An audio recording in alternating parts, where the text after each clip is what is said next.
How do you think these new advancements would like affect us in the future? Let's say 20 to 30 years from now, just like a random hypothetical answer. Man, I have no idea. I'm kind of afraid of AI not only taking over like the lower skilled jobs, but also bumping up to taking over some of the higher skill roles, like our roles. Like how far is AR going to go? And are we going to ruin the planet with technology? Is kind of what I think about when it comes to the future of work in relation to AI and tech. It just seems like a scary place to me. It seems like that Will Smith movie, I, I, Robot. Robot. That's kind of what I think about when I think about the future of AI. I always think about iRobot first because first it's Will Smith. He is a very good looking man. And then second is like a robot who has a brain and feeling. So it's quite scary. Yeah. I don't know. It's just scary to think about code learning how to think on its own. That's like a human capability that we're teaching the computer to do. It's wild. Same. I totally agree. I think that the world is like we're already thinking about self-driving cars. It's scary in itself. But I think the best that we can do is make ourselves future-proof and just upskill the skills we have so that we're not kind of left behind and we're prepared for the future.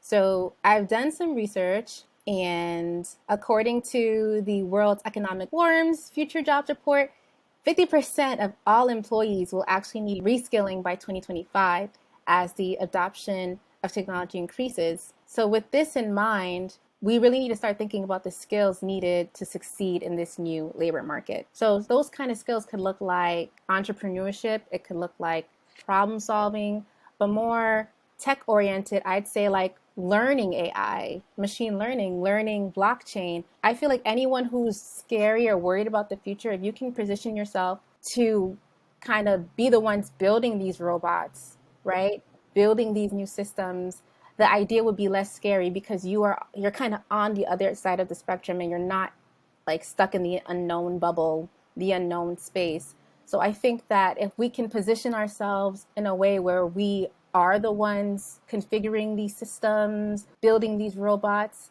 I think we'll be very prepared for the future of work and whatever AI comes with in the future. Well, we also have to remember that technology has always replaced jobs if we look throughout history. Like, people used to be like horses and carriages, and they used to have people who clean up all the horses, but now they moved to cars. So instead of having the people clean up horses, now they're probably mechanics. So just because technology is changing, I don't think all the jobs are going to disappear. Like you were saying, people have to like relearn new skills in order for us to get by. So I guess for us, like you were saying, as software engineers, we may not be coding websites anymore. Instead, we might be coding screens on a wall instead, or like holograms, right? So we just have to relearn all these new skills to adapt with technology. But some of the skills are very useful that we still have right now. Like, one thing people will always want is something that looks nice. So if you're a designer, I think that skill will be around for a very long time. I think psychology would be a really cool field to get into, because then you have to deal with AI, and like if I'm a self-driving car and there is a cat or a dog in the road, which way should I go? Should I go towards the cat or the dog? So I think there's some really cool fields that already have really strong skill sets, but we just have to put them in like a different bucket Yeah. of jobs. I think too that's why in our field it's so important to have a continuous learning mindset, because as Samantha said earlier, technology is always changing and it changes so fast, and jobs will evolve into something that we have no idea what that looks like right now. But if you have that continuous learning mindset, I think we'll be fine.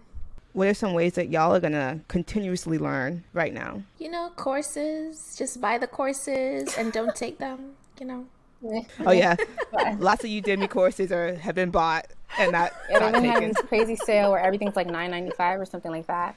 But I mean, I take them a little bit. I'll watch probably the first episode or two and then fall off. But yeah, definitely getting those courses on AI, machine learning. Machine learning, blockchain. One thing that I'm doing right now at my job is I know that storage and computer, like Google Cloud, will be around for a very long time since it's such a big thing in our industry. So one of my new skills I'm trying to learn is like more Google Cloud stuff. Like today I took a code lab, and I learned about how to make a Kubernetes bucket. Is that what it's called? I don't know. A cluster. That's what it's called. Because I had to type that like 20 times today. Cluster. So I think it's really exciting that like just because I do front end development right now, there's no reason why I can't do other things at the job and learn other stuff. Yeah, that's so true. I think taking those certifications while they're free or affordable is a great idea and a great way to keep our skills sharp and to upskill. At the end of the day, there is no such thing as job security, and the only way we can stay afloat for the future is, like we mentioned before, being a continuous learner and basically always being able to adapt.